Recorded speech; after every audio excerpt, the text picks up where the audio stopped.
남편한테 몰아줬을 때는 75,000원이 세이브가 되는 거고, 아내한테 몰아주게 되면 52만 원이 세이브가 되는 거죠. 오늘은 맞벌이 부부의 연말정산 전략 계속해서 말씀을 드릴게요. 이제 두 번째, 신용카드 소득공제는 어느 쪽에서 받는 게 유리한가를 판단할 때 어떻게 해야 되냐, 요 내용인데요. 신용카드 등 소득공제, 그러니까 신용카드 사용 금액에 대한 소득공제 내용은 다 잘들 아시죠?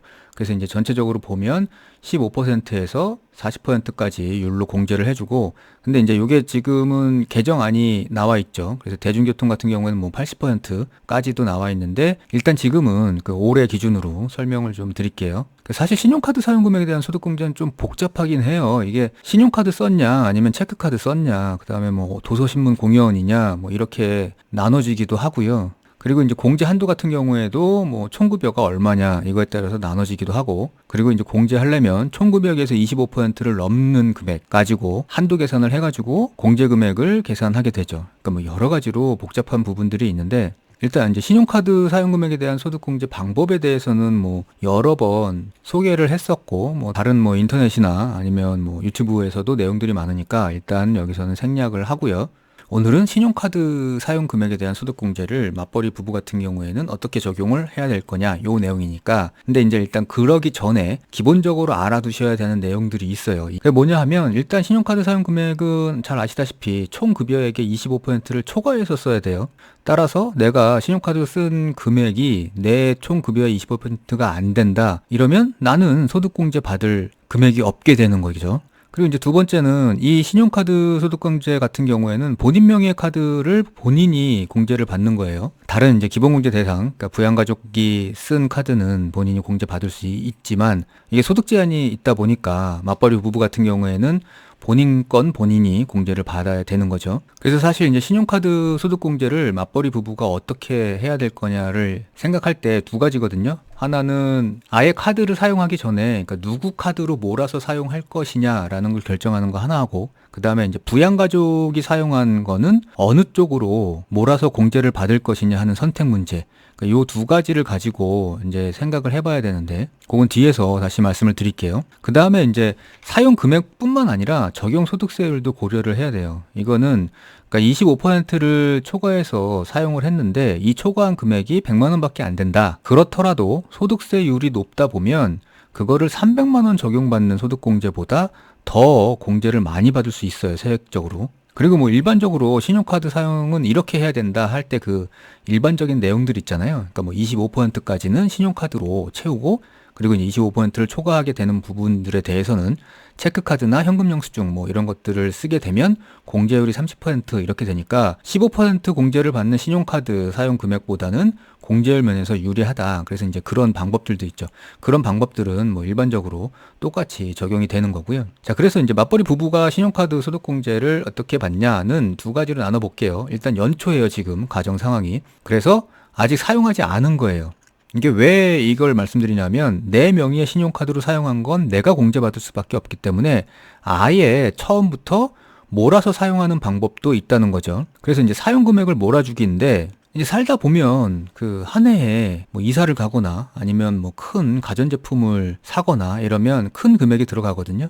그때 이제 신용카드로 사게 되는데, 요거를 살 때 누구 신용카드로 사용을 하는 게 나중에 연말정산에서 더 큰 효과를 가져오느냐, 요거에 대한 얘기거든요. 그래서 보통 연초 같은 경우에 아직 신용카드를 사용하지 않았다 그러면 일단 전년도 기준으로 연봉의 5% 금액을 산출해 보고, 이제 그거를 초과할 거냐 말 거냐 요거를 생각하는 거죠. 그 다음에는 이제 전년도 기준으로 적용세율을 생각해 봐야 되겠죠. 이 적용세율이 높으면 높은 만큼, 이 신용카드는 소득공제니까 적용세율이 높으면 그만큼 더 효과가 클 거고요. 그래서 어느 쪽이 더 효과가 클 거냐를 고민할 때 이게 25%를 초과하는 여부도 있지만, 이 적용세율이 높냐 낮냐의 여부도 검토를 해봐야 된다는 거고요. 그 다음에 마지막으로 전년도 기준으로 납부세액을 검토해 보고, 이 납부세액을 왜 생각을 해보냐 하면, 납부세액 자체가 없었다 그러면 올해도 납부세액이 없을 가능성이 높거든요.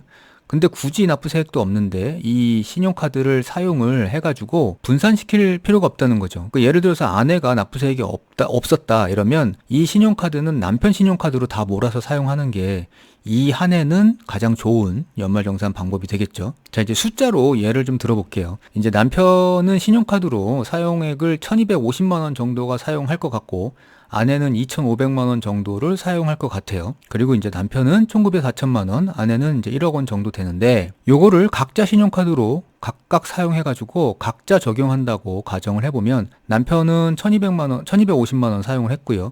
아내는 2,500만 원 사용을 했잖아요. 그러면 지금 아내부터 말씀드리면 아내는 지금 1억에 25%를 초과하는 금액에 대해서만 소득공제를 해주니까 1억의 25%는 2,500만 원이죠. 근데 사용 금액이 2,500만 원이니까 초과하는 금액이 0원이 되겠죠. 그래서 아내는 공제받을 수 있는 금액이 없는 게 돼버리는 거고 남편 같은 경우에는 총급여의 25%가 1,000만 원이니까 그걸 초과하는 250만 원을 공제받죠. 그래서 이제 이 경우 각각 사용하게 되면 남편만 250만 원의 소득 공제를 받게 되는 거고요. 요렇게 하게 되면 이제 세금이 이렇게 나오는데 이건 뭐 단순 계산하는 겁니다. 그러니까 자세하게 계산하는 게 아니라 비교를 위해서. 그래서 이제 이 경우는 세금이 둘을 합하게 되면 2,940만 원 정도가 되죠. 근데 만약에 똑같은 경우예요. 똑같은 경우인데 이 금액 자체를 신용카드 사용하는 금액 자체를 남편 명의의 신용카드로 몰아서 사용을 했다고 가정하게 되면 총 3,750만 원 정도의 신용카드를 사용하게 되는 거고 남편 총 급여의 25%인 1,000만 원을 초과한 금액이 뭐 굉장히 많은데 지금 신용카드 소득공제 한도는 300이잖아요, 기본. 그러니까 지금 여기는 전통시장이나 아니면 뭐 대중교통이나 뭐 이런 것들로 추가 공제 한도가 없다고 가정하고 지금 계산을 해보는 건데 여튼간에 소득공제 한도는 300만 원을 적용받으니까 아무리 많이 썼다 그래도 300만 원이 최대 금액이 되겠죠. 그러니까 이렇게 되면 남편한테 다 몰아주게 되면 앞서서 각각 적용했을 때 각각 카드를 사용했을 때보다 7만 5천 원 정도의 세금이 절감돼요. 남편한테 몰았으니까. 자, 근데 이제 똑같은 경우인데 이 똑같은 금액을 똑같은 경우에 아내한테 몰아줬을 때는 어떻게 되냐?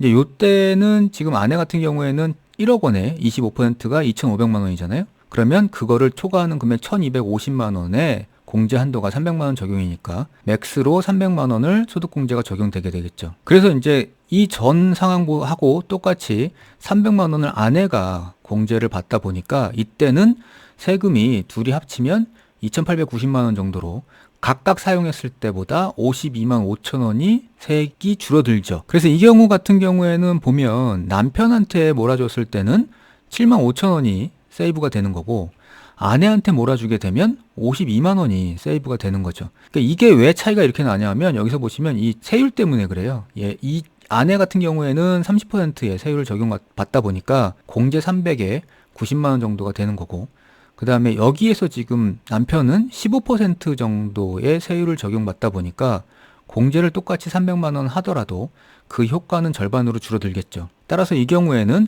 이 금액 전체를 아예 처음부터 아내 카드로 몰아서 사용하는 게 가장 유리한 방법이 되겠죠. 자, 그리고 이제 신용카드 소득공제를 하는데 지금까지는 아직 사용하지 않았을 때 어느 쪽으로 몰아줘서 사용할 건지에 대한 얘기잖아요. 근데 이제 말씀드릴 거는 연말이 된 거예요, 지금. 그래서 이미 다 썼어요. 이미 다 쓴 상태에서는 어떻게 해야 되냐. 여하튼 간에 이미 각자 카드로 썼으니까 이제 각자 명의로 된 카드는 각자가 공제를 받아야 된다는 게 원칙이다 보니 몰아주기는 안 될 거고요. 따라서 이때는 지금 부양가족들이 사용한 신용카드 금액을 어느 쪽으로 몰아서 넣을 건지를 결정해야 되거든요. 그럼 이때는 어떻게 되느냐? 일단 이때도 먼저 연봉의 25% 금액을 산출해야 되겠죠. 이거를 넘냐 아니면 모자르냐 이거에 따라서 공제가 받을 수 있냐 없냐가 결정되다 보니까 일단 25% 금액을 먼저 산출하고 그 다음에 이미 각자 카드로 사용한 금액이 신용카드 소득공제 한도를 초과했냐 여부도 확인을 해야 되겠죠. 왜냐하면 이미 한도를 초과했다 그러면 굳이 그쪽으로 몰아 넣어줄 생각 자체를 할 필요가 없으니까 이것부터 확인을 해야 되겠죠. 그리고 났는데 이제 한도 초과가 아니다 둘 다 이러면 둘이 적용세율을 검토를 해가지고 높은 쪽으로 넣는 게 유리한 거고 그 다음에 이제 납부세액을 검토해가지고 그러니까 납부할 세액이 없다 그러면 굳이 그쪽으로 넣을 필요가 없으니까요. 이때는 이제 납부세액이 충분히 나오는 쪽으로 몰아서 넣는 게 더 낫다는 거죠. 그래서 정리하면 부양가족의 신용카드 사용분을 넣어서도 내가 연봉의 25% 50%가 안 된다 이러면 그쪽으로는 넣을 필요가 없는 거고, 그 다음에 이미 내가 내 카드로 사용한 것만으로도 한도가 초과된다 그러면 역시 그쪽으로도 부양가족 신용카드 사용 금액을 넣을 필요가 없는 거죠. 그 다음에 이제 이런 경우들이 각각 아니다 그러면 적용세율 높은 쪽으로 넣는 게 좋은 거고, 그리고 이 부양가족의 신용카드 소득공제를 넣지 않아도 납부세액이 없거나 혹은 현저히 낮다 그러면 굳이 그쪽으로도 넣을 필요가 없게 되는 거죠. 그래서 이제 요 네 가지를 검토하셔가지고 이 부양가족의 신용카드 사용분을 어느 쪽으로 넣을 건지 결정하시면 됩니다. 근데 사실 제가 이거 맞벌이 부부 신용카드 소득공제를 어느 쪽으로 넣어야 될 거를 이렇게 요약해서 말씀드려서 좀 간단해 보이는데요. 그 연말정산이라는 것 자체가 소득공제나 세액공제 항목들 여러 가지가 들어가다 보니까 여기서 지금 적용세율 검토나 납부세액 검토 이런 것들이 말이 쉽지, 그렇게 그냥 계산기 하나 들고 처음부터 끝까지 계산을 해보겠다 이러면 절대 안 되거든요. 그러니까 이 경우에는 최대한 홈택스 연말정산 미리 보기에서 가능한 한 많은 정보를 넣어가지고 계산을 해 보시는 게 가장 좋은 방법이 되겠죠. 자, 그래서 이제 맞벌이 부부의 신용카드 소득공제는 어떻게 해야 되느냐에 대한 내용은 오늘 마치고요. 그 다음 시간에는 의료비 세액공제에 대한 내용을 말씀을 드리도록 하겠습니다. 자, 오늘 시간 마치겠습니다. 감사합니다.